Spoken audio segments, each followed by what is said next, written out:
So Adam, can you take me through your first ever competitive race? So my first competitive race, I'm pretty sure, was around 10 or 11. So obviously, a long time ago now.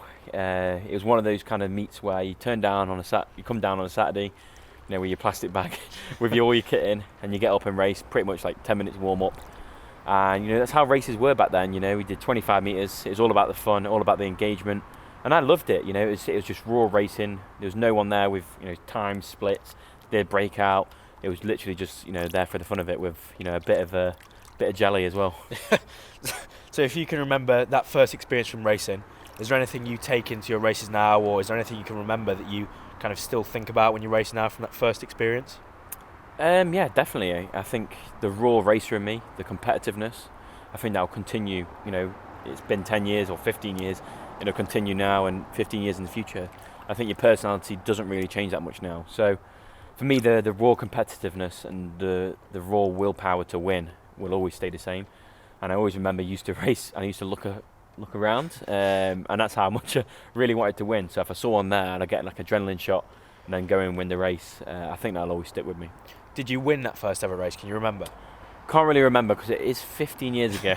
So it's a long time ago, and there's a lot of championships and a lot of races since, probably in the thousands. But I'm guessing, if I didn't win, I would have been, very angry and gone home in a mood and come back salty strongly. loser. Yeah, very salty.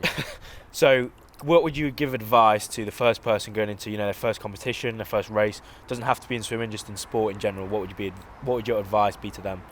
I think for anyone that's young and up and coming, I think enjoy it, have the passion. I think if you've got that as a base, you can build off that. The hard work, the dedication, the discipline, the resilience. You need enjoyment as a foundation. You can't really do anything, for an extended period of time where we're talking 15 years. You can't do it if you don't enjoy it. It's simple. So, can you describe to me what happens? You're in a race, you're in the water, you're in the pool, you're up and down. Can you describe what goes through your head when you're in that competition? I think there's a maximum of 3 things that go on. I limit my mind to a maximum of, a handful of things, because you can get so overwhelmed with the thought process, which can in turn slow you down.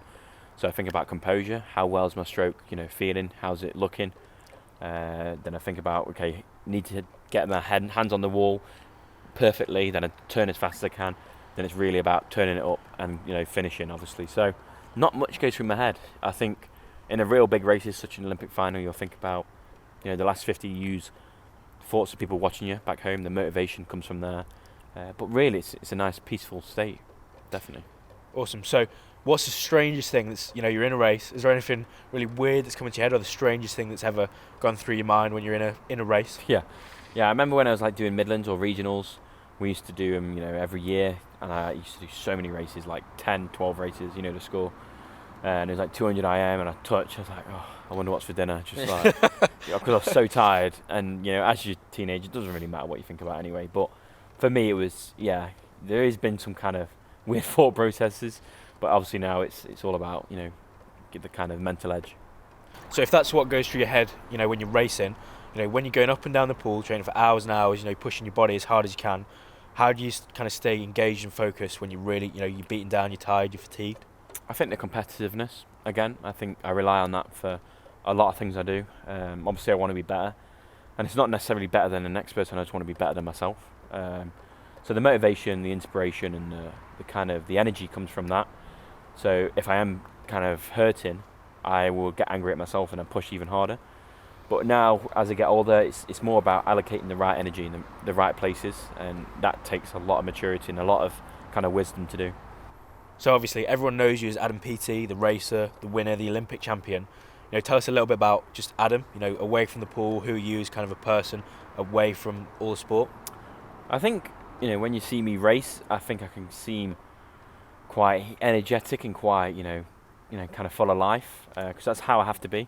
But when I'm away from the pool, I'm quite a recluse. I quite like my own space. I like to just chill out, play games, watch some TV. I'm a big fan of just watching documentaries or, just rubbish pretty much on YouTube. So for me, I quite like my own space. So I don't know. I think I have so much energy in training, so much energy in racing, and I think this is my balance to the universe. It's you can't be full on all the time, as you know. So yeah, a bit of a recluse, I guess. Right, so imagine, take all the swimming away, either a Sunday, a rest day, in summer, no swimming involved. What is your perfect day? perfect day. I'll wake up at like 10 a.m, sun shining, just enjoying life, have some pancakes, go to lunch, have some more food, go outside, go and see some friends, go to the pub, go to the cafe or restaurant, and then just drink a bit of beer, I guess, and have a bit of fun. Just relax. We're full on all year, and I love my summer because I can do what I want, I can eat what I want, and then just enjoy being normal, I guess. So I think anyone that's normal, I just like to do what they do, I guess. Yeah.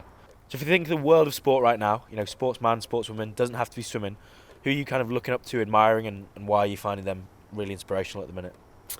I think I've always kind of been inspired by AJ.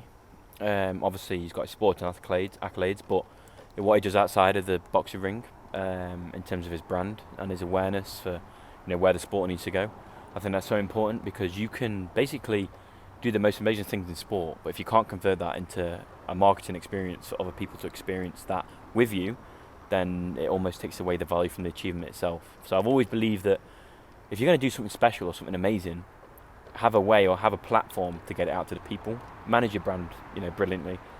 Get the content out there, and just inspire people. Be connected with the community. I think that's so important, and that's obviously what we're trying to do. But that's always been so important to me. I'd never ever do something just to do it. I want people to be inspired and achieve greatness. Yeah, awesome.